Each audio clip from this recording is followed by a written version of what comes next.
Chapter 16. I gripped Nicole's arm and gaped at the wide green puddle on the floor in front of my locker. Oh no!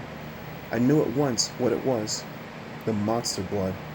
I left the backpack in my locker, and now the green goo was oozing down the front of the locker from the vents in the door, and spreading out in a thick puddle on the hall floor. I should have known the backpack wouldn't hold it. I heard startled cries all around. Ew! Somebody was sick! Oh, it reeks! Do you believe it? Someone pooped all over the locker. Ashley stopped to gawk at the mess. She grinned at us. Looks like someone else tried to sample your food. She hurried away, laughing at her own dumb joke. Kids stepped out of the way as they passed. They were eager to leave school, so they hurried away from the mess. Plop!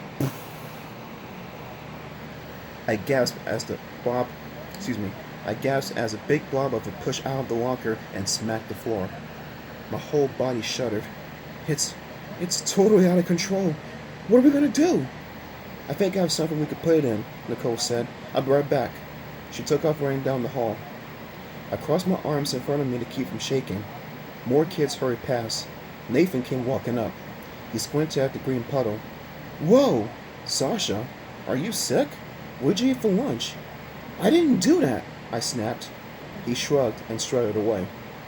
Nicole returned carrying a big black canvas tote bag. It was in the science lab, she explained. I carried my project to school in it. It's big enough, I said. And look, Nicole held up 2 metal scoops. I found these in there too. Great, let's hurry, I said. We don't know when the toy store closes. We dropped to our knees and began scooping the monster blood off the floor and emptying it into the big tote bag. It wasn't easy to scoop. The gunk clung to the floor and it stuck to the scoops.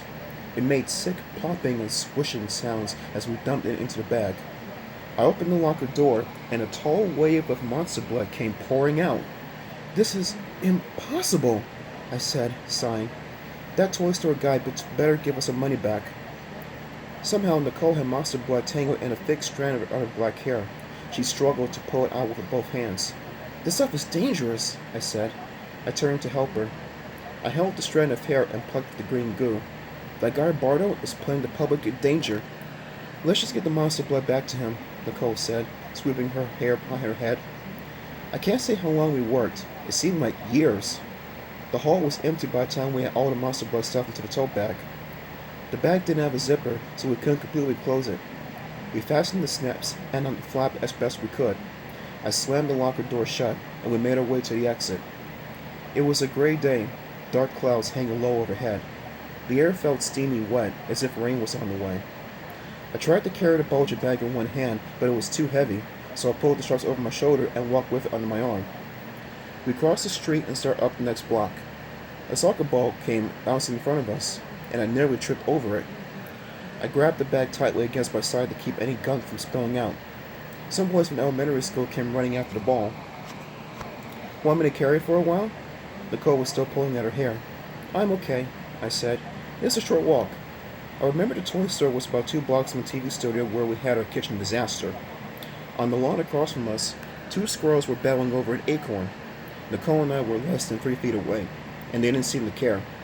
One squirrel stuffed a nut into its mouth and still daring the other to do something about it. Squirrels are rodents, I said, but everyone thinks they're adorable. Nicole didn't reply. She stared ahead the next block, searching for the toy store. The bag began to feel heavier and heavier. I was glad we were approaching the store. Only, it wasn't at the next corner.